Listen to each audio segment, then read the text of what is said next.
Star-Lord and his merry band of galactic Marvel alien superheroes are back. Volume 3, Guardians of the Galaxy. This is May 2023. In fact, May the 4th. You better believe there are Star Wars references in this version. Is this movie any good? I'm going to give you my honest review coming up next.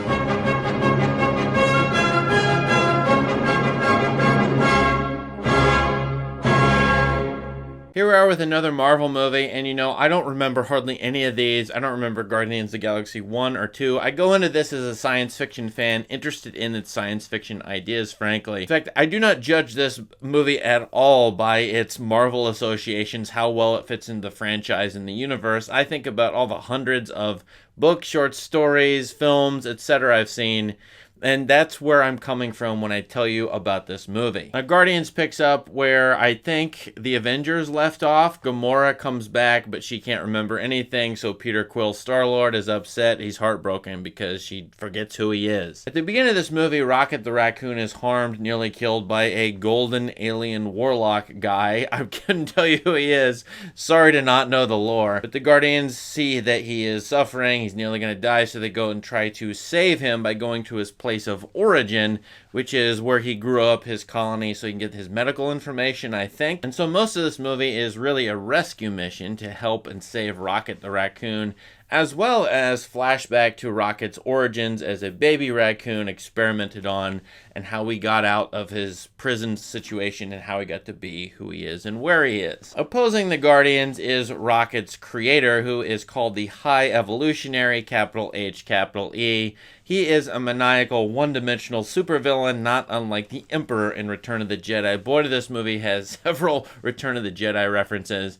This is an over-top, ridiculous, melodramatic performance, and all he wants to do is perfect the universe. The way he perfects the universe is by experimenting on children. He's obviously a nasty creator. He's a Dr. Moreau type figure, and a total throwback to just about any stupid B-movie science fiction supervillain you have ever seen. Since most of this movie is a rescue mission, there really is no or little to no character development in this. There's the usual banter between all of the superheroes. In fact, I would guess there's a half an hour extra of banter. You could literally cut 30 minutes from this movie of non-plot and just keep the plot and reduce this movie down. Should you do that? I don't know. There was a whole group of like 8th grade boys in front of me laughing and enjoying this movie, especially when the heroes were bantering, so who am I to judge that this movie needs to be cut a lot? Now, I can tell you about this movie's flaws. I've already said a couple of them. The one-dimensional supervillain, it's probably 30 to 45 minutes too long. It is totally mixed up morally. While the Guardians don't want to kill anybody, Peter Quill doesn't. They do kill people. We're supposed to be very sentimental and feel very morally serious about all kinds of problems in the movie, but then they just go off and kill various kinds of people.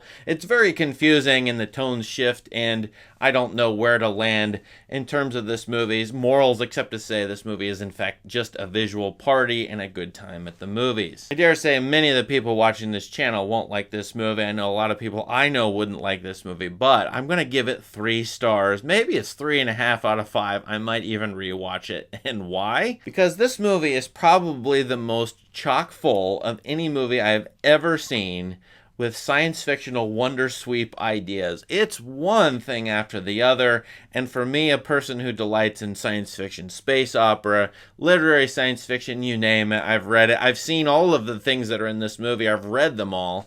But here they are, kind of all packaged together, and frankly, I didn't watch this as a Marvel movie, but just as a phantasmagoria of B-movie stuff, science fiction-wise. I don't even know where to begin with the stuff in this movie. You have a med patch that instantly cures people. You have the giant orgoscope in space. It's just like this biological spaceship in which I have no idea what they're doing on it, but it's just very weirdly organic and interesting and gooey. The fast evolution machine that the High Evolutionary possesses is a cool idea. He's making all kinds of cybernetic animals and weird creations that are, on the one hand, horrible, but on the other hand, like Dr. Moreau, very interesting. How did he make that? You have all these kinds of ideas of how could that be plausible? How could that really exist when you watch this movie? I mean, the War Pig is a literal reference to Black Sabbath, for example, and of course this movie like all the other Guardians movies, is dealing with 70s through the present day music, so that's probably an oblique reference to Black Sabbath, I think. And then you have the Guardians themselves. They're all kinds of different creatures, different aliens, and then basically everything in this movie, every person, every character,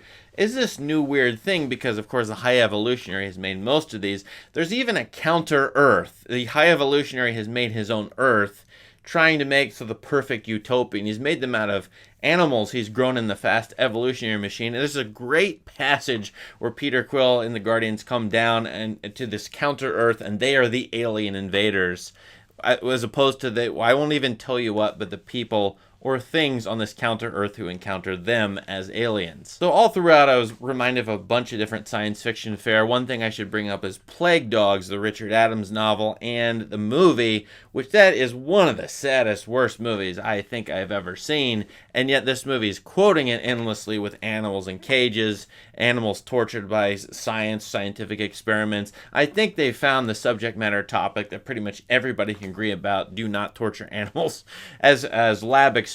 And so Rocket the Raccoon, here's an example of that, plus a bunch of other creatures like him in the movie. Thus, for about the first hour and a half, I was totally thrilled at what I was seeing, all kinds of weird things thrown at me, and there's a magical, awesome shot and like late in this movie, it's a battle in the hallway. You've got to see it to believe it. It's actually an amazing shot. I don't have any idea how James Gunn pulled that off. So for all those visual and aesthetic reasons, I would recommend this movie, especially if you have kind of sort of liked any of the other Guardians of the Galaxy movies. If you like Star Wars, if you like the Hellboy movies, there's all kinds of like B-movie stuff and 80s science fiction fare, 90s science fiction fare this movie is quoting. They'll even bring up Masters of the Universe, RoboCop, a bunch of those things. Overtly, Sylvester Stallone's in this movie, reminding me of Judge Dredd. So my brain as a science fiction fan just exploded when I saw this movie. I would agree with anybody who says this is trash, this is morally stupid. I mean, there's all kinds of criticisms of this, but just as a viewer of movies, I did enjoy what this movie was kind of sort of up to. So that's my opinion. What do you think of this movie? Let us know in the comments, and please subscribe to this channel for more great content. Thanks, and have a great day.